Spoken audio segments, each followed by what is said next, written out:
Şöyle bir durup Türkiye'ye baktığımızda gözümüze çarpan çok garip bir çelişki var.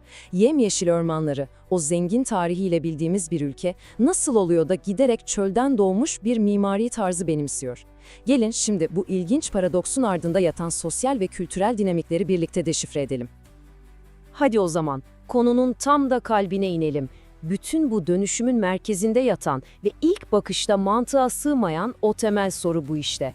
Neden bir ormanın üzerine çöl inşa ediyoruz? Bu kadar doğal zenginliğimiz varken neden yapay bir manzara kurma ihtiyacı duyuyoruz?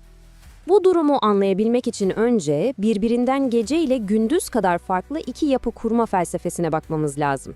Biri yokluktan, diğeri ise varlıktan besleniyor gibi görünüyor. Şimdi bu karşılaştırma gerçekten meselenin özünü ortaya koyuyor.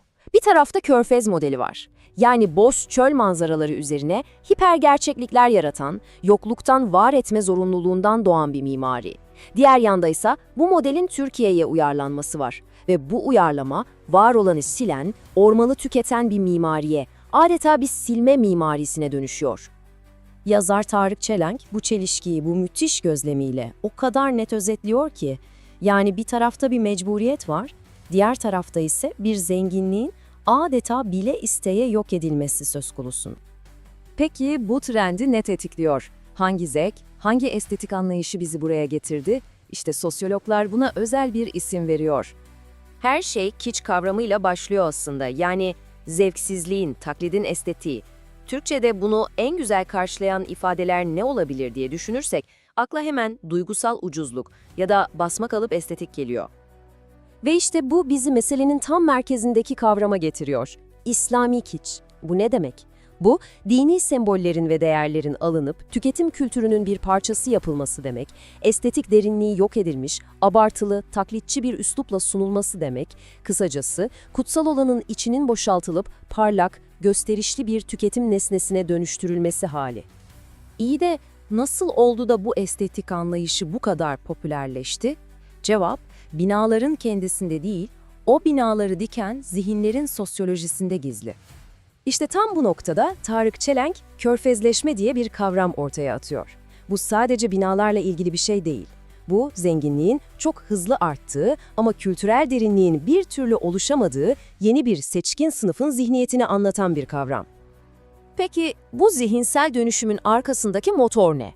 Hangi sosyal dinamikler işliyor? Aslında iki tane çok temel sosyolojik kavram bize olan bitenin adeta bir haritasını sunuyor.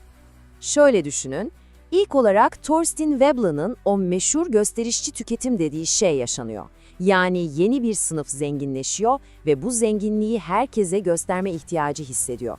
İkinci adımda ise Pierre Bourdieu'nun kültürel sermaye eksikliği kavramı devreye giriyor. Yani para var ama yerleşik, köklü bir zevk, bir estetik anlayış yok. İşte bu beğeni boşluğu da en kolay şekilde taklitle dolduruluyor.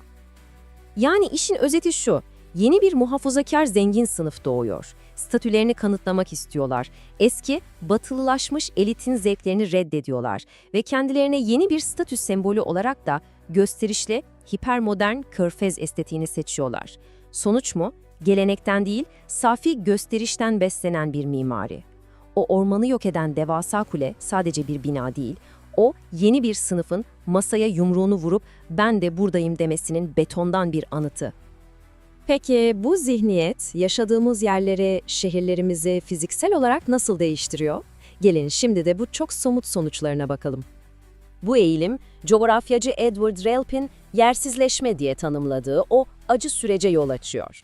Yani bir yerin o kendine has karakteri, ruhu yani Latince deyişiyle genius logisi adeta siliniyor. Yerine ne geliyor? Her yerde aynı olan, dolayısıyla hiçbir yere ait olmayan, ruhsuz, küresel bir yok mekan. Ve bu slide belki de en derindeki zihniyet değişimini o kadar güzel özetliyor ki doğa algımız değişiyor.